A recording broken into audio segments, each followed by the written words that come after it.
Hey guys, Dave here again. I keep trying to make these videos, man. Something just keeps popping up. I keep trying to make this video on shifting, and I keep running into snags, or I don't like the video. Anyway, besides the point. I'm gonna go ahead and just run this truck through the gears and kind of give you an insight on what I've learned over the years and what employers are looking for, and you know, how to make sure that your shifting is not abusive towards the equipment. I'm gonna go ahead and park and then just start from a dead stop. I'll just go over and run over this particular setup right here. This is a Detroit. It's a Detroit 470 with a 13 speed, Eaton 413 speed. I don't know what the rear gear ratio is on this thing. It's probably, usually these setups come with 355 gear ratios in the rear. This truck has just had a fresh end frame, and I've never really, I've driven a Detroit in the past, when I first started driving, but the majority of my career, I've always had the C15 with the Super 10 behind it, or C12, or C13. It's always been a cat, man. Anybody that majority of the companies that I've gone to work for before I became an owner-operator, majority of them had cats, and that's what when I went and bought my first truck, that's what I was looking for, was a cat. But of course I wanted the bigger, you know, as an owner operator you want all the fancy stuff, you know, and all that crap or whatever. So I went out and I got myself a C15 with a Super 10. I love that setup, man. It was a really good setup. The thing is knowing your equipment, what you're driving, you know, and for company guys, especially guys that are slip seating, majority of the time, most of the equipment is going to be the same. For here, it pretty much is. There's just a couple trucks in the yard that have different gear ratios, rear end gear ratios, not transmission gear ratios. They have a truck that has 411s. It's either 411, 456s in the rear. It's real tall, man. She's screaming at 2,000 RPM going down the freeway in 10th gear. So they use that truck for really short hauls, though. This particular setup, it's an over-the-road, so I'm assuming it's probably got 355s and all that stuff. But anyways, as I was saying, every truck is going to shift different, but the manufacturer for the transmission and the motor, usually on the motors, it depends on if it's a smaller motor, if it's a bigger motor.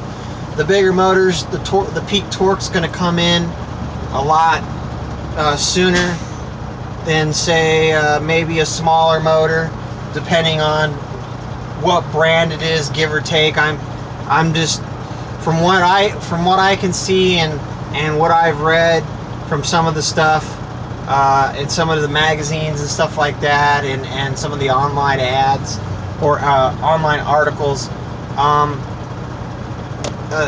so much with the not so much with the newer stuff, because the newer stuff, man, they're just making it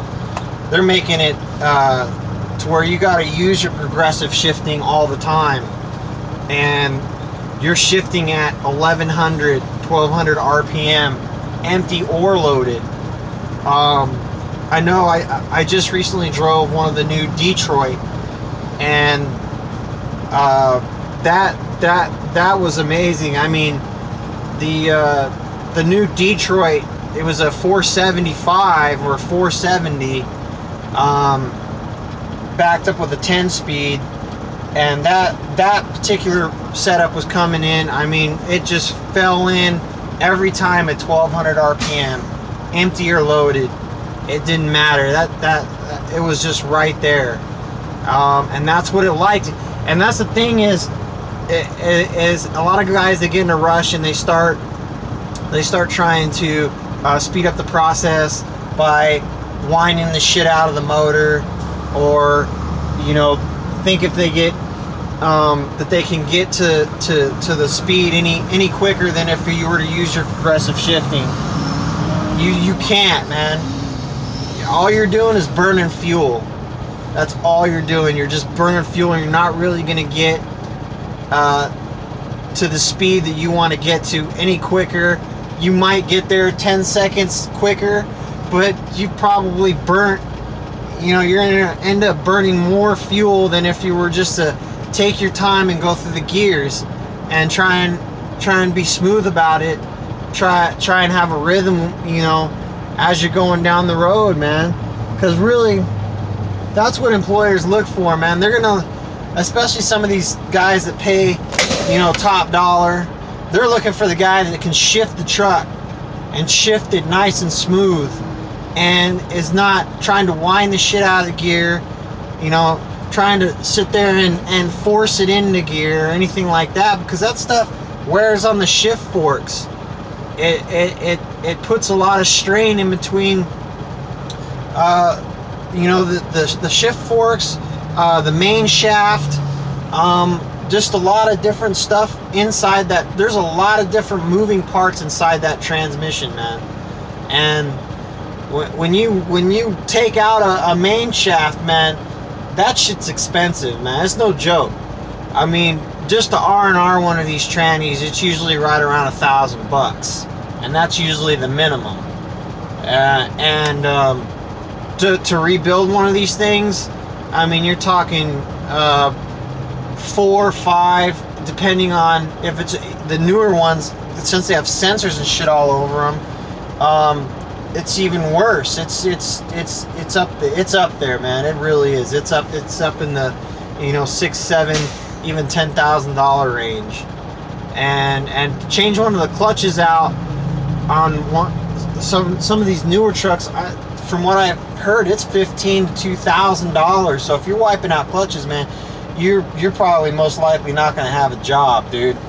I mean, just straight out. If you're a company guy, if you're an owner operator, you're just going to be pulling loads for free. So I mean, that's just the biggest thing. I mean, you just got to take pride in what you do, man. And I know everybody's situation is different. We all have different things as we're going through about our day, but one of the biggest things, and I guarantee you, the guy that shifts the truck smoothly and gets down the road without beating the equipment up on a road test is going to get the job, man. That's just the way it is. And I know if I was to have 5 or 10 trucks, that's what I would be looking for. The guy that's not going to be ramming my transmission into gear and all this other crap. So let's just go ahead and granted, man, I'm not saying I'm better than anybody. I'm not saying, hey, I'm Mr. Super Trucker and I can shift the gear great and fantastic all the time, because that just isn't the case. There's going to be days where you have off days, man. It's just gonna go like that. I mean, granted, when you're having the off days, it's all about making it as smooth as you can and not forcing it into gear.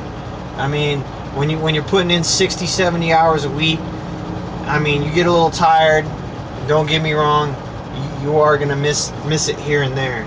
But the thing is trying to minimize that, man. Even though you're tired, still try and shift the truck, smoothly. Anyways, we're gonna go ahead and go here.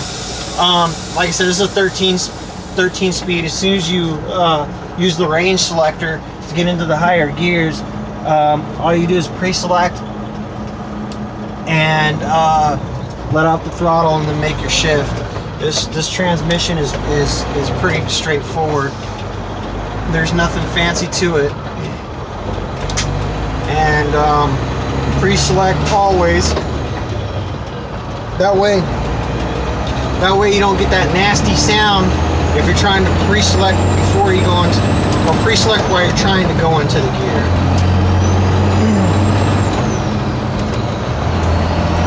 But I mean, we're headed down Cajon Pass right now too, so we've got a 45-mile-an-hour speed limit here. So I'm probably only going to get into probably right there before we have to use the Jake. We're rolling down Cajon empty right now too. I just made a delivery up into C-Mex up here in Apple Valley, and we're just coming back down the hill here. But like I said, this transmission it's pretty straightforward. There's nothing really to it. Another thing too, coming down these grades, you always want to at least gear down or come down the hill in the gear that you came up. Over the years, I don't heat brakes up, man. That's just something I don't do. It tears the brakes up, it tears the drums up, and you look like a fool coming down the hill. And who the hell wants to look like a fool?